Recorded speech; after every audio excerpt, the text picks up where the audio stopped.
खुलुमबाय स्टुडिअ दं आङो राकेश रामसियारि बे समाव बिटिसिनि बारग' लेङाइ गाहाय मावफुं सोद्रोमा खाम्फा बरगयारि बिथाङा मोनसे इसिंनि बाथ्रा थामहिनबा सिङारि राजखान्थियारि बाथ्रा बुंनायखौ बे समाव नुनो मोनदों। खाम्फा बरगयारि बिथाङा बुंथिदों जे बे समाव जारिमिनाव गैया बा जारिमिनानो मोनसे फोरमायो जे बे समाव बिटिसिआव रावबो हारसिं बिसायख'थि गेलेनानै देरहासारनो हानाय मोनसे रेकर्ड गैया होननानै बाथ्रा बुंथिदों बिथां बिटिसिनि बारग' लेङाइ गाहाय मावफुं सोद्रोमा खाम्फा बरगयारि बिथाङा।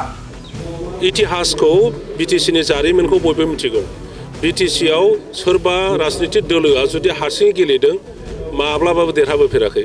खाम्फा बरगयारि बिथाङा बुंथिदों जे बे समाव बिटिसिआव बा बिटिसिनि जारिमिन बे जारिमिनखौ नायोब्ला बे जारिमिनाव ओरैबायदि मोनसे सम गैया जाय राजखान्थि हान्जा बे राजखान्थि हान्जाया हारसिङैनो गेलेनानै बै समाव बिसायख'थि गेलेनानै बिटिसिखौ बा सासन खालामनो हानाय बेफोरबायदि गोख्रों बाथ्राजों बुंथिदों बिथां खाम्फा बरगयारि बिथाङा। सिगांनि सानावबो जाखिनि बिसायख'थि जादोंमोन बै समावबो कंग्रेसा बिपिएफखौ मदद होदोंमोन। बिथांमोना गुबुन गुबुन जायगाफोराव सानै बिजाथि होआखैमोन। बेवहाय इसिङारि बा सिं लेभेलाव बिथांमोनजों एलायन्सआव दंमोन आरो जाय जायगायाव बे समाव एलायन्स होआलासिनो बिसायख'थि गेलेदों बैफोर जायगाफोराव देरहासार जाजोबदोंमोन होननानै बाथ्रा बुंथिदों सिंनि बाथ्रा बुंथिदों बिथां खाम्फा बरगयारि बिथाङा। प्रथम 10 बोसोरा कंग्रेसजों एलायन्स खालामदों।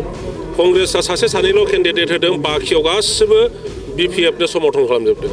गतिके एलायन्सआव बिजेपिआ देरहादों, बिपिएफआ आरो ओरैहाय इउपिपिएलआ जेननांदों। बिनि उनावहाय 5 बोसोराव बिजेपिजों एलायन्स जादों बिपिएफआ। सानै साथामल' केन्डिडेट होदों बिजेपिआ, बाखियाव गासिबो बिपिएफखौ समर्थन खालामदों, ओंखायनो देरहादों। आरो बेनि अनगायैबो गोबां बेफोरबायदिनो बिसायख'थि जादों आरो जाय बिसायख'थियाव बे समाव एलायन्स जानानैसो बिसायख'थि गेलेदों होननानै बाथ्रा बुंथिदों बिथां खाम्फा बरगयारि बिथाङा। थारैनो मख'नांगोन जे बे समाव बिटिसिआव फैबाय थानाय समाव हारसिङैनो बिसायख'थि गेलेदोंब्लाबो बे समाव एलायन्स जाथारनायनि बाथ्राखौबो बुंथिदों बिथां खाम्फा बरगयारि बिथाङा।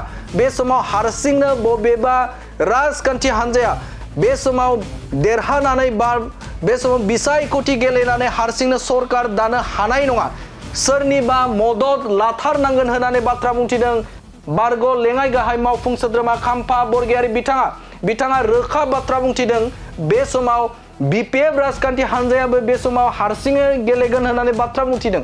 इउपिपिएल राजखान्थि हान्जायाबो हारसिङैनो गेलेगोन होननानै बाथ्रा बुंथिदों। बिजेपि राजखान्थि हान्जायाबो हारसिङैनो गेलेगोन होननानै बाथ्रा बुंथिदों। नाथाय सिं लेभेलाव थासारिया आलादा होननानै थारला बाथ्रा बुंथिदों बिथां खाम्फा बरगयारि बिथाङा बुंथिदों जे जारिमिनाव जुदि नायोब्ला बिटिसिनि जारिमिनाव नायोब्ला बे समाव हारसिङैनो बिसायख'थि गेलेनानै देरहासारनानै बिटिसिखौ सासन खालामनायनि रेकर्ड गैया होननानै बाथ्रा बुंथिदों बिथां खाम्फा बरगयारि बिथाङा बुंथिदों जे बै समाव जाय पावाराव दंमोन बै समाव हेफाजाबखौ लादोंमोन गुबुन राजखान्थिनि हान्जानि होननानै बाथ्रा बुंथिदों खाम्फा बरगयारि बिथाङा। आरो बिथाङा बुंथिदों फैबाय थानाय समाव जाय देरहायो बे देरहानाय राजखान्थि हान्जाया गुबुननि हेफाजाब लाथारनांगोन होननानै बाथ्रा बुंथिदों बिथां खाम्फा बरगयारि बिथाङा। आरो बिथाङा बुंथिबावदों जे बे समाव बिटिसिआव इउपिपिएल राजखान्थि हान्जाया गोख्रोंनिफ्राय गोख्रों जाबाय थादों आरो बे जाबाय थानायखौ नोजोर होयोब्ला फैबाय थानाय समाव इउपिपिएल राजखान्थि हान्जाया हारसिङैनो जुजिनो हानाय मोनसे गोहो, बे गोहोआ बे समाव दङ होननानै बाथ्रा बुंथिदों बिथां खाम्फा बरगयारि बिथाङा। मोनफ्रोमबो दोलोआ इलेक्सनाव देरहानानै देशखौ सासन खालामनायनि उद्देश्य लानानैनो राजनिति खालायो।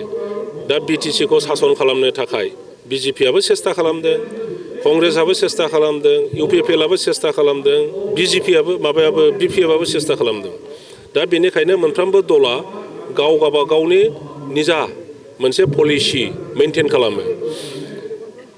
दा बिजेपिआ हारसिं गेलेगोन होननानै आवाज होदों आरो बे खोथाखौ बिपिएफआबो होनदों, बे खोथाखौ इउपिपिएलआबो इनडाइरेक्टलि बुंदों जोङो स्ट्रंखा जुदि रावजोंबो एलायन्स जानायनि सम्भाबना गैयाबा जोंथ' राजनितिक दल जों हारसिं गेलेगोन बाहाय जेबो फावसायनांगौ माबा मोनसे दुरबल जानांगौनि खोथा गैया कंग्रेसआबो बुंदों जों हारसिङैनो गेलेजोबगोन नंगौना नङा खिन्थु सिङाव इतिहासखौ बिटिसिनि जारिमिनखौ बयबो मिथिगौ बिटिसिआव सोरबा राजनितिक दोलोआ जुदि हारसिङै गेलेदों माब्लाबाबो देरहाबोफेराखै बिपिएफआ 15 बोसोर सासन खालामदों बेखौथ' नोंथांमोना गोसोआव दङ प्रथम 10 बोसोरा कंग्रेसजों एलायन्स खालामदों कंग्रेसआ सासे सानैल' केन्डिडेट होदों बाखियाव गासिबो बिपिएफनो समर्थन खालामजोबदों गतिके एलायन्सआव बिजेपिआ देरहादों माबाया बिपिएफआ आरो ओरैहाय माबाया इउपिपिएलआ जेननांदों बिनि उनावहाय 5 बोसोराव बिजेपिजों एलायन्स जादों बिपिएफआ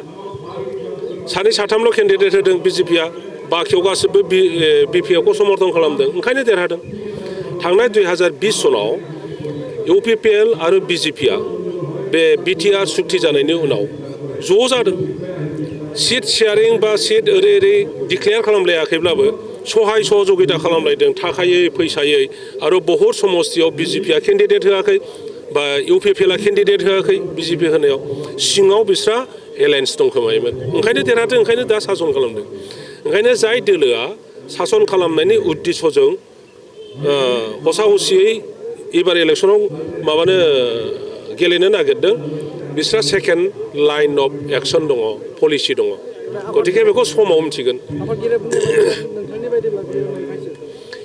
जुदि इउपिपिएलआ सासन खालामनो इलेक्सन गेलेयो इउपिपिएलआ सोरनिबा सहाय लाथारनांगोन आं दहायनो बुंबाय बेवहाय हारसिङै रावबो देरहाफेराखै ना बिजेपिआ देरहागोन ना कंग्रेसआ देरहागोन ना इउपिपिएलआ देरहागोन ना बिपिएफआ देरहागोन जुदि हारसिं गेलेयो